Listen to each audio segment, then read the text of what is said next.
নমস্কার বন্ধুরা, আবারও আমি চলে এলাম আমার রান্নাঘরে তোমাদের সঙ্গে আড্ডা দিতে। আড্ডার মধ্যে রয়েছি আমি মীনাক্ষী, আর সঙ্গে একটা সুন্দর গ্রাম্য পদ্ধতিতে পাড়া গাঁয়ে আমরা যেভাবে রান্না করি, অতি সাধারণ উপকরণ দিয়ে অসাধারণ একটা রান্না করব, সেটাই তোমাদের সঙ্গে শেয়ার করব। আমরা প্রত্যন্ত গ্রামে বাস করি এবং গ্রামের পদ্ধতিতে পাড়া গাঁয়ে যেভাবে আমরা রান্না করে থাকি, যেভাবে আমরা রান্না করি খাই, আজকে সেইভাবেই তোমাদের সঙ্গে একটা রান্না করে শেয়ার করব। তো এই মাছ কেটে নিয়েছি। মাছটা হচ্ছে তেলাপিয়ার বড় মাছ, ওর নামটা কি যেন, লালেন্টিকা। এই কেটে নিয়েছি। আর দুটো মাছ দেখেছো তো। আর সঙ্গে নিয়েছি কচু, সঙ্গে কচু আলু দিয়ে মাছের ঝোল। আমরা মুখি কচু বলি, আবার কচুর মুখি বলি, যে কোনো একটা নামে, আমরা দুটো নামেই পরিচিত, যা খুশি বলতে পারি। আর নিয়েছি কাঁচা লঙ্কা বাটা।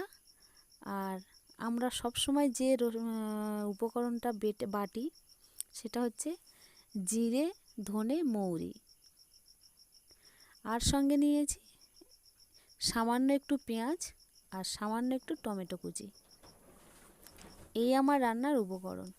তো এই সাধারণ জিনিসপত্র নিয়ে, সাধারণ উপকরণ নিয়ে আমরা এইভাবে পাড়া গাঁয়েতে গ্রাম্য পদ্ধতিতে কিভাবে রান্না করি, সেটাই তোমাদের সঙ্গে শেয়ার করব।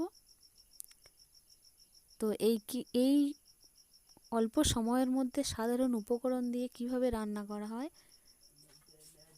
দেখতে হলে তো ভিডিওটা শুরু থেকে শেষ পর্যন্ত দেখতে হবে।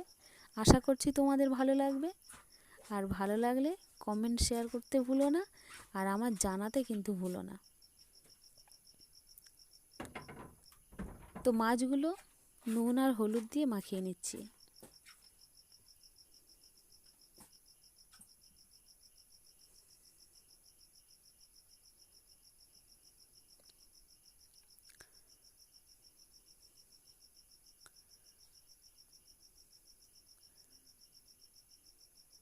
আমরা কিন্তু বাড়ির মধ্যে যত সদস্য থাকি না কেন, সবাই কিন্তু ব্যস্ত।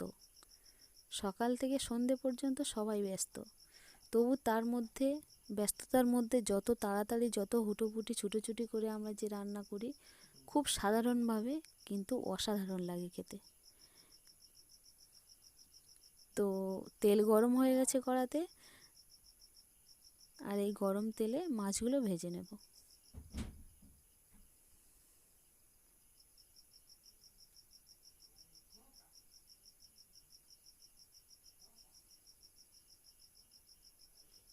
খুব যে বেশি তেল দিয়ে মাছ ভাজছি তা নয়, আর খুব বেশি তেল দিয়েই যে রেসিপিটা করব, রান্নাটা করব, তা কিন্তু না। এইভাবে আমরা মাছ ভেজে নিয়েছি, আমি মাছ ভেজে নিয়েছি। আর বিশেষ করে একটু কড়া করে মাছ না ভাজলে আমাদের বাড়িতে কিন্তু খায় না। তো যতটুকুনি কড়াতে তেল আছে, সেই কড়াতে আমি কালো জিরে দিয়ে ফোড়ন করে নিয়েছি, সঙ্গে পেঁয়াজ আর টমেটো কুচি।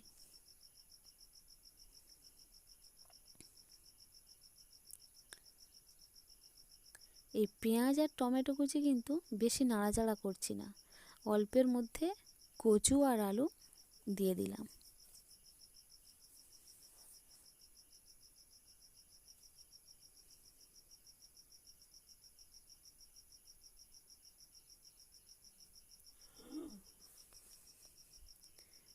সঙ্গে স্বাদ মতো নুন,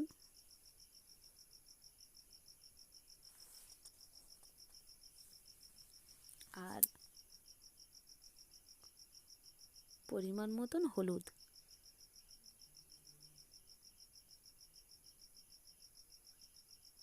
এখানে আমি কাঁচা লঙ্কা ব্যবহার করেছি, তোমরা পারলে শুকনো লঙ্কা ব্যবহার করতে পারো, তাতে কিন্তু কচুর তরকারি ভীষণ ভালো লাগবে।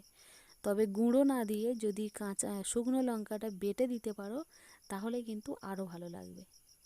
এবার আমি কাঁচা লঙ্কা বাটা আর জিরে, ধনে আর মৌরি বাটা, সেগুলো একসঙ্গে সব দিয়ে দিচ্ছি। কাঁচা লঙ্কা আমি নিয়েছি 6টা থেকে 7টা। তোমাদের ঝাল যে যেমন খেতে পারো সেরকম দিতে পারো। আবার শুকনো লঙ্কা বেটেও দিতে পারো।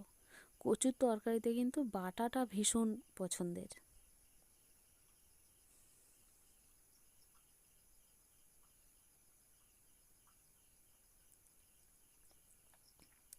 সব কিছু মশলা দিয়ে কিছুক্ষণ নাড়াচাড়ার পরে একটু ঢাকা দিয়ে দিলে সমস্ত উপকরণগুলোর আস্বাদটা থাকে ভালো, গন্ধটা থাকে ভালো।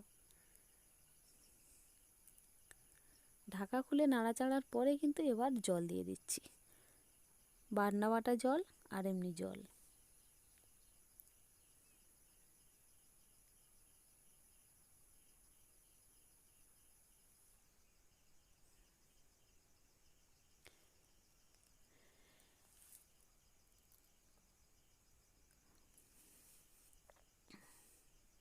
জল দেওয়ার পর কড়াটা ভালো করে পরিষ্কার করে নিয়ে আবার ঢাকা দিয়ে দেব।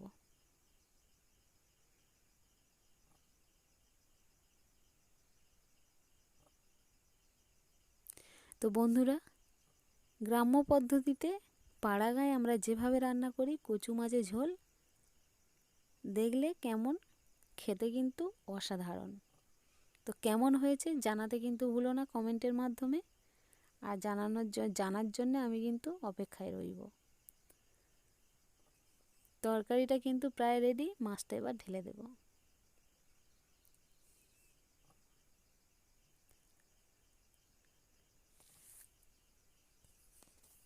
বিশ্বাস করো বন্ধুরা, এই সাধারণ উপকরণ দিয়ে এত সুন্দর একটা অসাধারণ রেসিপি ভাবাই যায় না।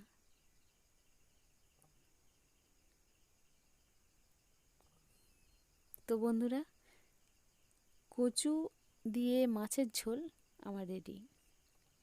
কেমন হয়েছে জানাতে ভুলো না, নতুন হলে সাবস্ক্রাইব করতে ভুলো না। আর ভিডিওটা শুরু থেকে শেষ পর্যন্ত দেখার জন্যে অসংখ্য ধন্যবাদ। আর ভিডিওটা শুরু থেকে শেষ পর্যন্ত দেখার জন্য অনুরোধ রইল। দেখো বন্ধুরা, তরকারিটা কত সুন্দর হয়েছে, যেমন কালার হয়েছে তেমন গন্ধও ভালো বেরিয়েছে, খেতেও অসাধারণ লেগেছে। তো আজকের আসি, আবার অন্য দিন আমার রান্নাঘরে আবার চলে আসবো।